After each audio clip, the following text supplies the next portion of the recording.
Welcome to another episode of Inside the Circle with Coach Pat. Every athlete's journey is unique along paths that have been well traveled. My guest today has not only been part of hundreds of athletes' paths, he's paved some of those paths along the way.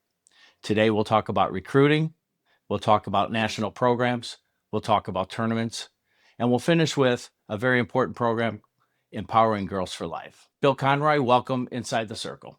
Hey, Pat. Nice to be here. Bill, your involvement in softball is kind of like a lot of individuals. It just kind of happens when there's an opening and someone needs a coach, and you're going to do it for a short time, and there you are over 30 years later. Is that pretty much accurate?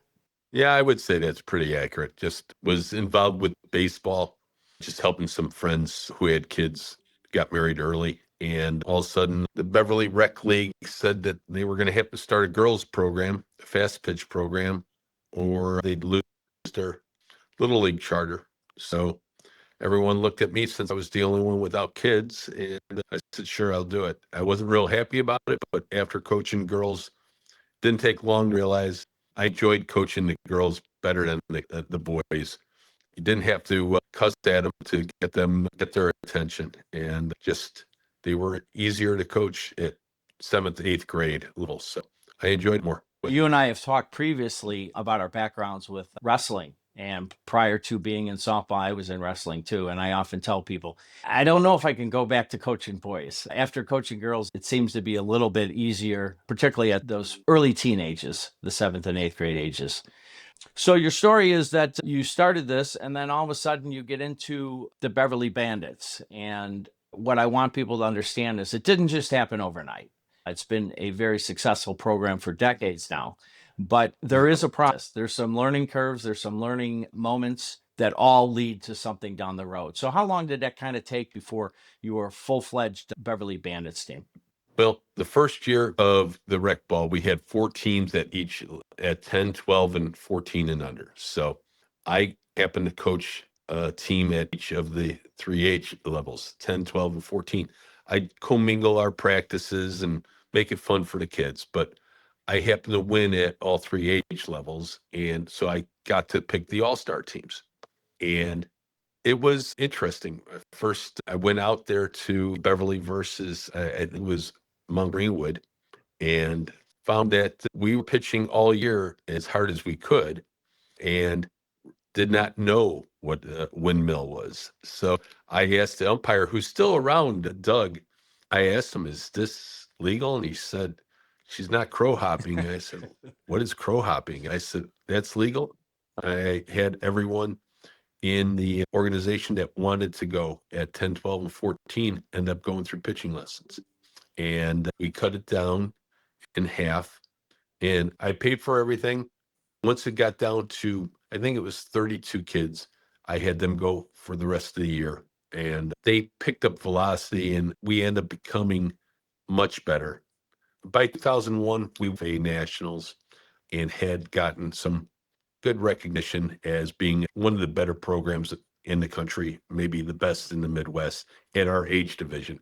It took me a while to end up expanding. You start the Beverly Bandits program, you win a national title, you have a number of teams, which is a great accomplishment. And obviously it takes some time and there's some changes along the way. But that kind of wasn't enough. Then you're like, well, maybe I should go into professional softball, and started the Chicago Bandits. And I think, okay, well, I'm in this for a while. Well, maybe that's not enough. Maybe I need to become the commissioner of the pro league. Is that correct? Yeah, and I think it was 2002, maybe 2003, I had gotten a call from the White Sox. They had a training facility, and they had asked if I would be interested in coaching a team in the women's professional league. And I just had a newborn son. Trey was born at that time, and I was busy with my business, High Tech Solutions, that pays the bills. And with the Beverly Bandits, it wasn't the right time. And I regret that, because I would have liked to have seen what would have happened had the White Sox been involved initially. But about 3 years later, I got a call from Michelle Smith and had her do some camps and got to know her pretty well. Still, she's a great person. But she called me up and said, would you be interested in having a team in Chicago if Jenny Finch was interested in playing. That perked my interest, and next thing I know, they gave me the information as to who to talk to, and I purchased the rights to a team in Chicago, and obviously kept with the Beverly Bandits name, just made it Chicago Bandits. But soon before I even started, I had already paid my money, my franchise fee, I guess you would call it, and they had pressed the MLB to increase their Okay. partnership, and MLB turned them down. And at that point, the family who had given so much to trying to get the league up and running Okay. had pulled out, and so did the lawyer who was heading up things at that time. And we just talked about it. They said we could keep the name if we would end up paying for the debt of one of the franchises. And I decided I would end up taking on that debt. And I was voted as the president for the next 3.5 years. It was fun, but to me, what they're doing with Athletes Unlimited is far better.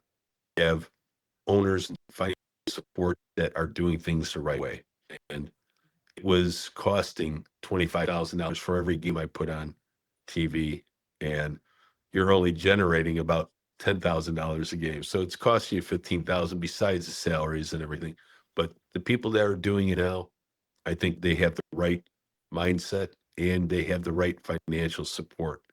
When you had individuals owning franchises, you had people that thought there was going to be money to be made. And when it started losing money, they would cut corners or just drop the team altogether. So at the professional level that they've taken things to and how they treat the young ladies now, It's very interesting you said impressed that. with. I was going to ask you a little bit about that, you think that there's a difference in that they'll succeed this time around with Athletes Unlimited, and it sounds like they're on the right path in your mind.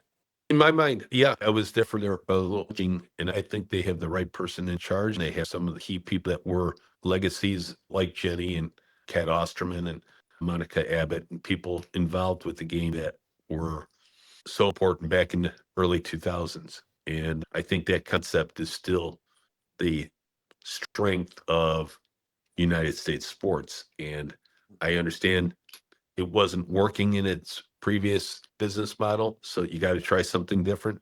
But I'm glad they went back to this. And I think the people they have in charge from the top on down are the right people.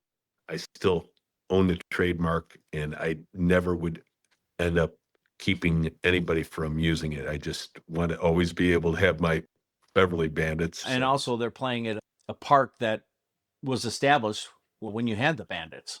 I was happy that he was able to keep it going. And then the right people came in, took over Athletes Unlimited. So I do think that the league is in a good place with MLB's partnership. It's good to see that as it's going forward, we see a path that can flourish in. So I wanted to talk about a couple points, and in that we'll talk about the Beverly Bandits as well as PGF and your involvement in there. You mentioned in 2010, again, finishing up pro ball. You say you paid money to gift the organization, the Chicago Bandits. Is almost kind of like when you give away a daughter. It costs you money. But you, all this time, you're dealing with the Beverly Bandits. And certainly there's been a lot of changes over the years. And those listeners that I have kind of want to know, hey, what are some of those changes? And I know when I got into the sport, there was recruiting at younger ages. We went through a change in that. We went through COVID and the concerns that people had with regards to adding an extra year of eligibility. What's it going to do to the kids coming in? Ever changed with the portal. Now we have 5 for 5. So some of those things we want to talk about, and I kind of wanted to talk about the recruiting. Yeah. But before we get into the actual recruiting, one of the things I always get, particularly at the younger ages, 14 and under, is as they start to take it serious, more than just playing these 3 months and then going on to another sport, and they start thinking down the road, hey, do I have a journey in softball? They often go to camps. And one of the questions I always have at the young ages is, should we go into camps? What should we get from the camps? I have my thoughts on it, but that's why I have you up early inside the circle. What are your kind of thoughts, and what are those questions you get and some of those answers you give to some of your younger teams? Okay, the younger teams, I think you can go to camps. You can, but I wouldn't spend a lot of money. doing that. I think that you can find local camps that are being done by good quality people for far less, and it's going to cost you. You won't have to get on a plane. You're not going to have to drive 6 hours to do so. Do I think college camps now are an important Yes. piece of the recruiting? Yes, but not at ages 10, 11, 12. The days of I've had players commit when they were 11, 12 years old to get to colleges, and some worked out. Sydney Subplay worked out. Others, you know, Yes. the kids need to end up growing, developing. They shouldn't be thinking about colleges when they're 11 years old. It's just you need to end up keeping them motivated. In that age, they're not making that decision. It's their parents. And I think that we've come a long way at doing things. We've improved the quality of the game. And I think recruiting and camps are important, but it can be very expensive. I often hear, should I be going to camps? What camp should I go to? And one of my first questions is, do you want to go to school there? What do you want to do with your degree? But not just the camps they go to in deciding those, but the communication with those organizations before, after. What should those communications be like? And should their travel ball coach be part of those conversations with the coach? Well, there's no reason they couldn't be, but I guess it depends on the travel ball coach and their connections, relationships with the college coaches. I think that if the players would end up copying, whether it be blind copy or their travel ball coach, any of the communication that they have with the colleges, at least they know what's going on and they can get involved when needed be. I have some players that do a great job of that and others that are a little less inclined to be going to camps. To me, I would end up suggesting in this day of age to go to camps. There's camps in Colorado that have 5 or 6 different schools. It costs $250 to go to one of the camps and you get to see 6 schools. I think that's makes a lot of sense. Connect camps, they're great. You have 20 plus Power Four schools that are hosting these. We have one in Chicago in about a week from tomorrow, the right before the Easton Summer Showcase. And we have, to me, if you're playing in that event or you're down Right. the street at Stars and Stripes, you have access to 20 different colleges. You get to pick which ones you want to go to. And for the amount of money that you're spending, I think if you go to 4 different ones, it's going to cost you $600. If you went to 4 of those that you flew out to, each one's going to cost you 2,000 minimum for your flights and your hotel and the camp. So to go to 4 of them, that's going to cost you $8,000. That's if you're just bringing one parent, and that's a minimum versus 600. So I think parents and players, they have to be smarter about the camps. It's become a necessary part of the recruiting. You have to show your love to these schools. The schools got to end up seeing you. If they like what they see at the camp, they'll follow you at the tournament. And if they like what they see at the tournament, they'll continue to follow you. But I think that it has changed the recruiting process. Camps have become far more important ever since COVID. I think that was where things started to change, and it's still evolving. But I think the new rule changes will evolve things even more. Now that they've done the new rule 5 for 5, I think that's going to influence some things. So, yeah. So when you talked about the 5 for 5, which is kind of new, can you kind of explain that to some viewers that haven't been familiar Oh, with it? sure. You get 5 years to compete and get hopefully your degree and your eligibility for 5 years. So instead of 4 years, now you get the opportunity to, you could redshirt a year or you could play for 5 years. You have 5 years to end up finishing as opposed to 3 years of eligibility. But everyone has that opportunity. And I think that you're going to see a lot of young ladies use that to end up getting their masters. And in today's world, I think you need that. I want to kind of switch gears a little bit in the recruiting and talk about showcasing. But before I talk about the showcasing, can you kind of give an overview of, we have the different divisions, and certainly young players want to play at the highest Division 1 and I love their dreams. There's also Division 2, Division 3, and other ones, but they all seem to have a different schedule of when they can look at these kids or be at the games. Sure. Well, Division 1, whether you're a Power 4 or a mid-major, they have the same rules, and they can't call a player until September 1st of their junior year. So we're recruiting, and they have a tighter window with their recruiting, 6 weeks before Thanksgiving in the summer, the day following the College World Series. So the calendar changes each year. With the Division 2 and Division 3, there's no rules on Division 3, but there's no athletic scholarships. But do they find ways of finding financial aid for players? Yes. So I'll never put down a good education. And players that come to the Bandits aren't looking to be playing Division 2 or Division 3. And I understand that. So my job is a little different. When I got into softball and there was the recruiting services, do you kind of talk to your players about what they put on and not put on social media and how it can affect them? Well, I used to. I think everyone's smart enough now, and parents have been educated enough to end up realizing that everyone gets to see your social media. And that they, for the most part, maybe they overdo it. They post everything, every hitting lesson, every envelope that they get from a college. And I'm not saying that's wrong. I think if a college is spending the time to send you a survey or a letter, they want some love back. And so I don't have a problem with it. I only have Instagram just to end up seeing what the other kids do. I don't post anything. Or I think I've had it for 7 years, and there's a total of 12 posts. Bill, Advertise there is a yourself. post out there of you dancing, and it's made its way around. It may not have been on your Yeah. Instagram, but it's been out there. It's quite some nice moves. Let me go back to the Beverly Bandits for a second, because you built this program and you talked about the standard that you have and the players that are coming to you, what their expectations are, what they're looking for college, but you also have your own expectations. One of the things I'm always asked about with national programs is, how do you get your players?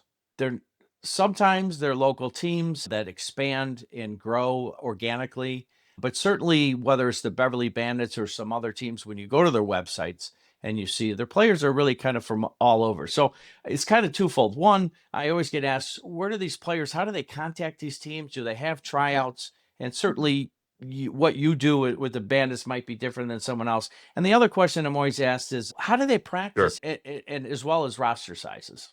Sure. Okay. I think that's fair. We have tryouts for our 10s. We have 2 teams at each age, 2 10s, 2 11s, 2 12s, 2 13s, 14s, on through 18. At 17, 18, I only have 2 teams. So 2 teams at every age through 16, and then at 18 and under. And I've got the teams based in the Midwest, from Pennsylvania, Ohio, Michigan, Indiana, Illinois, and Wisconsin. And a lot has to do with coaches, where they're from. I think that quality coaches start with having that in place to build a team. Then you have to have pitching. Everything else will come after that. So any player that's interested in playing for the Bandits can end up just sending a submission form. And I try my best to follow up with them if there's any chance that the person really has the skills that we're looking for. Even those that are playing rec ball that end up sending in their profile, I'll try to call them. If I have enough time, just let them know, hey, you need to take some steps.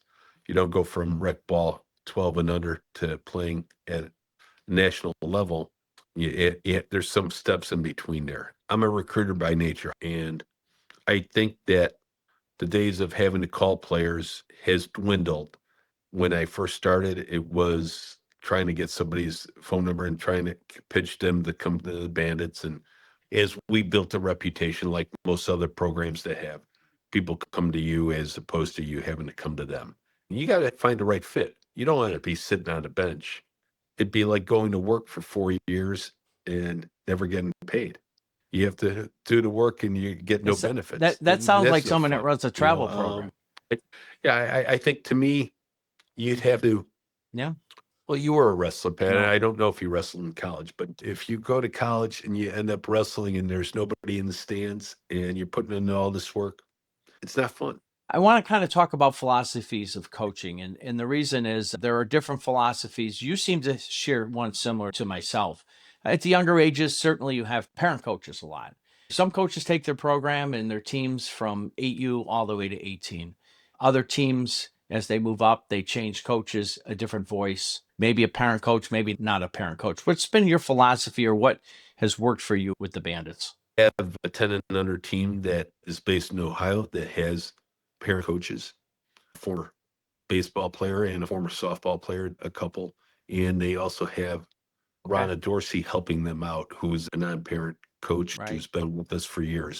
And then I have Tommy Rogers in the 10 and under team in Chicago, and he's a non-parent coach. He has a daughter that plays on my team currently, but he coaches our 10 and under. I try to end up having him coach the 10 and under so that he's not focused on his daughter on my 16 and under team. We end up getting attached to these kids and we make decisions based on what they did in the past or emotional attachments. And so I try to end up having 2 years being ideal, 3 years being the max, where they get new coaches and different styles, different voice. Sometimes players like it, sometimes they don't. But the reality is you have to get comfortable being uncomfortable. And you're going to have different coaches, even where you go to college. The chances of the place that you committed to when you were a junior in high school having the same coaching staff, likely not going to happen. So you got to get comfortable with it. You may have a new hitting instructor, a new pitching instructor, a new head coach, a new assistant coach. Whatever the case is, the chances are very highly that you're going to have a different voice. And so you got to get used to it. And the parent coaches, I have some excellent parent coaches. There are some that I've had to replace because, as you'll see in any sport, sometimes parents' priority is their own kid. And that doesn't make them a bad person, just doesn't make them the kind of coach that I want for the Beverly Bandits. And I also think even if you are a good coach, as you get to the recruiting age, even if the coach is doing everything right and not prioritizing their kid, if your kid's not getting the same love that someone else is on the team from the college coaches, it's never your kid's fault. It's because the travel ball coach is favoring his daughter's friends. And it's a very tough situation. I coached my daughter through 14 and then I didn't. And part of the reason was I wanted her to have a different voice and she was going into high school. She was going to hear a different voice. The other portion of it is I've enjoyed my years of coaching and done it for a long time from 14 and under. And I don't do that because those kids are my size. I find that for some reason I can get through to them. But on the other side is if I go to 16 and 18 with even with my own daughter or with that team, I don't know if I was doing them a service because I don't have the relationships with those college coaches. And that takes a while to build those. I don't go into my phone and have 100 different coaches that I can call, and not just call, but I'm sure the relationships you have with them, there's a trust factor when you talk about a player that somebody like myself is just kind of new. Sure. I felt like I would be doing a disservice. I could have learned those coaches, but it's going to take a couple of years to do so. Yep. No, I agree with that. Yeah, it takes time to build those relationships. It doesn't happen overnight. So parents that are trying to move up with their team going through that process as coaches, it's very difficult because they could do the job coaching on the field, but they don't have the relationships. And by the time they start building it, it's too late. I kind of want to switch gears into two things, but real quick, I want to talk about PGF. You were involved in 2010, being brought in as a tiebreaker. It's been going strong with the Nationals out of Huntington Beach. One of the things I want to talk about is having been in the Chicago market and having been around PGF and around your organization and then moving somewhere else in the country. People kind of have a misnomer of what PGF is. And I say that because they'll play other sanctions and they'll say, why doesn't PGF had a recording system or a tournament bracket like these other organizations? And I kind of explained to them, PGF is more than just in the business of running tournaments. I mean, you run your national tournament, you run your national qualifiers. You certainly find good partners that are tournament directors and state directors, but you're Yep. more of the overlying of the maybe camps, but the national tournaments themselves as well as the qualifiers. Was that pretty much a accurate statement? Yeah, I would say that that is true. I think there are tournaments that we have tournament directors that run events that they Mm-hmm. post on PGF, but that's not our revenue stream. We just want to make sure that they have these events at venues that have fences, they have bathrooms, they have the facilities that we want. But the quality of those events are, from a structural Right. standpoint, what we want. The level of teams can vary considerably, more from a regional standpoint to a national. We do a metrics camp. We do a camp where before PGF Nationals, we invite 20 different, mostly Power Four schools to work out in Huntington Beach between both nationals, between the first week and the second week. The event at Huntington Beach and nearby is what makes PGF, I think, special because of the venue there and the level of competition. It makes us all better. It makes us all try to keep on working on making things better because we know if we don't, we'll lose some of our teams. But I think the thing we have going for us that most don't is our venue. And it's not that Southern California is perfect weather, but it's as close as you're going to get. One of the things that you talked about with the weather and that in the Chicago area, 4th of July is kind of known in the softball world as Colorado. And I think there's sometimes some misnomers because people Sure. just say Colorado, and it's really not one tournament. It's really kind of more than even two broken down. And can you kind of get an oversight of that? Sure. Well, Dan Burns, who is handing over the Mhm. reins, runs a tournament called IDT. And ever since COVID, things have changed out in Colorado. There's many, many tournaments. I think that it's an organizational invite. And the thing that's I have to figure out, that team and many others, they take the 5 best kids from multiple teams, 3 teams, and put them together. Now, I think that's a great idea. You get some highly visible players that colleges want to follow and watch, and you don't make everyone stay out Mhm. there for 2 weeks. I'd have a hard time telling a team, I'm taking year 5 and year 5 and year 5, but the 10 of you got to stay home. I don't know how that goes, and that's not my issue. I like the idea of what they did, but I'm not sure that overall that doesn't cause more chemistry problems. Yes. But then they have the power pools. And the power pools, I'd say, is on the same Okay. level as IDT. They do a good job, and I got to give them credit, even though it's my competition. I thought they did a nice job. Is it the same as PGF Nationals? No, but in terms of being out there in Colorado, the amount of college Mhm. coaches, the format that they did, I was impressed. I So was. we were talking about PGF and certainly sites from when I've started and certainly when you were here, teams, I can't remember some of the sites that you would put rosters on. And then it became Sports Engine. But I want you, and this is no plug, I don't know anybody with it. I'm trying to learn myself. Explain a little bit about Tag Up because that kind of could put your rosters there, but it kind of ties in sometimes to some of the camps that maybe PGF does as well as the metrics. And then I know when I've signed up for tournaments, if my team is Sure. rostered at Tag Up, like if I go to Top Gun, it's already in the Top Gun. So it's kind of integrated and Yeah. kind of explain what that's all about. Well, Dave Lipset is the head of Tag Up, and his daughter Emily. They're partners, and Emily played for us, Did and not Dave know that. was one of our coaches. He has the ability to make changes when needed, but he created our website. You get to end up loading your videos from the games that you're streaming, and you can also use Tag Up for just about anything, collecting your fees. I think is a great software tool that he can end up customizing it to do whatever you need. And colleges use it to end up seeing players' videos from previous games. And I think that he's used it where you can end up having the game streaming and using it on Game Changer and still having it be on Tag Up. And there's other software out there that's, I'm not saying that he's the one and only, but it's a tool that has been beneficial to the Bandits and will continue to use it because customer service wise, he is as good as anybody. You mentioned something I was going to bring up, and I'm going to make this comment before we move on because I think it's important. We're talking over 500 players from your program that have committed to play softball at the highest level. And I don't know if that's matched. Maybe it is, but that's outstanding. And so you continue to do that. And I'm sure they're happy to hear that you're going to stick with softball because that offers them opportunities, sometimes financial scholarships they need to be able to attend college. But that wasn't enough. About 10 years ago, you started Empowering Girls for Life, which I think is a fantastic program. It integrates softball, but it is more than just softball.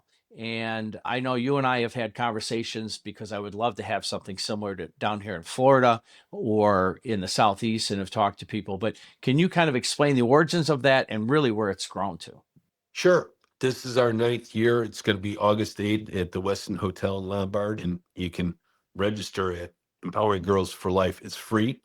It has evolved. Initially, I had 32 speakers, 8 groups of 4, and had many different Olympians from different sports. And it was originally started for the purpose of, and still is, to educate, motivate, and just empower these young ladies into giving them some role models to listen to their stories, the ups and downs that they've gone through, so that these young athletes can end up realizing that when they have a bad day or things don't work out, it's not the end of the world.